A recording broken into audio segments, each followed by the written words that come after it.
It's Miss Alana here, and I have a special guest with me today. Tell him who you are. Mr. 100. This is Mr. 100. Let's say hi to everybody. What's up, y'all? We are here about to work on some math to help you get smarter and smarter, because, you know, we're getting smarter and smarter every day, right? Yep. All right, so for today's math lesson, we are going to talk about, what is that? Order of operations. Order of operations. Have you heard of order of operations before? Yes, ma'am. You have? Did you learn this in 4th grade? And you remember? Okay, cool. So what I want you all to do is, do you have your math journal? That means your graphing notebook. All right? Do you have yours? Yes, ma'am. All right, cool. So when you go back and watch this video, are you playing basketball? We're not doing basketball right now. We do math. All right? We ready for some math? Yes. Okay. So I need for you all to get your graphing notebook, because these are going to go in your notebook. We're going to take some notes. Are you ready to take some notes? Are you ready? Yes. Maybe not right now. So you need a pencil and their graphing notebook, okay? All right, so the order of operations. Can you read the definition? Cameraman, I need for you to zoom in so they can copy it down. All right, can you read that? The order of operation is a set of rules to follow when Evaluating. evaluating an expression with more than one operation. All right, cool. That's a lot of big words. Let's read that. I'm going to read it now this time. So while I'm reading, oh, okay, cameraman, we can't move too much. So we're going to be still so they can write it down. The order of operations is a set of rules to follow when evaluating an expression with more than one operation. Okay, so you know about these rules? All right, cool. So what that means is when we have an expression, just like the ones we have here below. So back up a little bit. We need to follow certain rules. Did you know that? We can't just go straight across. We can't just do whatever we want to. There are rules to follow. So, cameraman, right here at the top, what is the first thing we need to do? Mr. 100. Parentheses. Parentheses. So, we have parentheses and grouping symbols. Sometimes you'll have parentheses or brackets. So, that's the first thing we need to do. And after we do those operations in that, what is the next thing we have to do? Exponents. Exponents. Can you say that? Everybody say that with me? Exponents. All right, so we're going to do the exponents next. So make sure you are writing these steps down in your math notebook, in your graphing notebook. All right, what are the next steps that we need to do? Multiply and divide left to right. All right, so then after we do the parentheses and the grouping symbols and the exponents, we are going to multiply and divide from left to right. And what's the last step? Add and subtract left to right. Then we're going to add and subtract from left to right. So make sure you wrote your definition, check. Oh, don't forget the title at the top, your definitions, and the steps. All right, you ready to do some examples with me? Yes. All right, are we zooming in on the examples? So here we have examples. I have 6 in the multiplication symbol. Do you know what these are, Mr. 100? Parentheses. Those are parentheses right there. You knew that though, right? Yeah, you just forgot the name. And we have 4 plus 1 in the parentheses minus 3. So looking up here, what do we start with? Parentheses and grouping symbols. All right, so looking back at the example, can you point to where our parentheses are? Right there, which means we need to do that first. So what is 4 plus 1? 5. 5. So do you all see how I have the 5 here?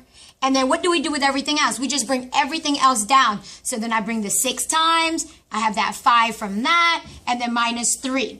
All right, look at the next step. Exponents. Now in this problem, we don't have any exponents. So we're going to skip that step.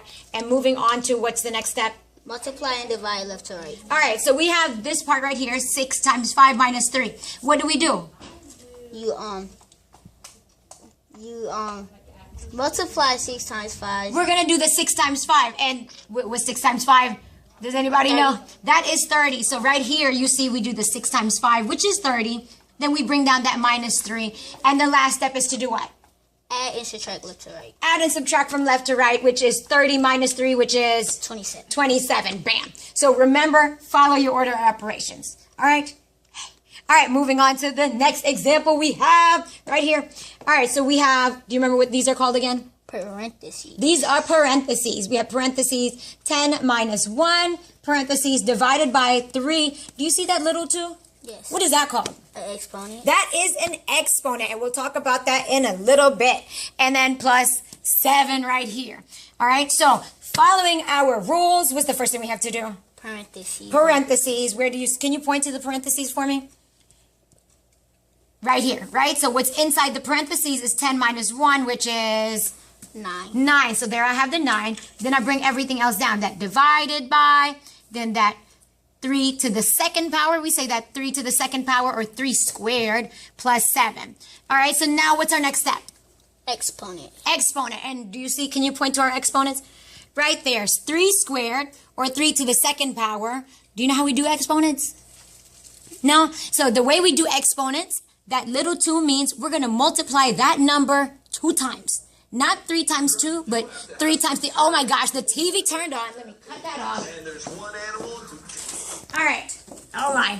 All right, so back here, we're going to do 3 times 3, which is 9. 9. So don't get it confused. It's not 3 times 2. It's 3 times 3, which is 9 right there. That's how we do exponents. And then we bring that 9 down, divided by that. 3 squared is 9 plus 7. All right, what's our next step? Multiply and divide. Multiply and divide. So we have that 9 divided by 9, which is 1. There's a 1. Bring that down 7, and we do 1 plus 7, which is 8. 8. All right? So here are some examples. You can back up. Are you so close? Are we zoomed in on my face? Yay. Okay, so I hope you all understand. Did you understand this a little bit better now? Yes, ma'am. Cool. So make sure you wrote all this down in your math notebook, in your graphing journal, graphing notebook, the title. Make sure you have the definition, the rules, the steps, and your 2 examples. Now, have that. That is your homework assignment tonight.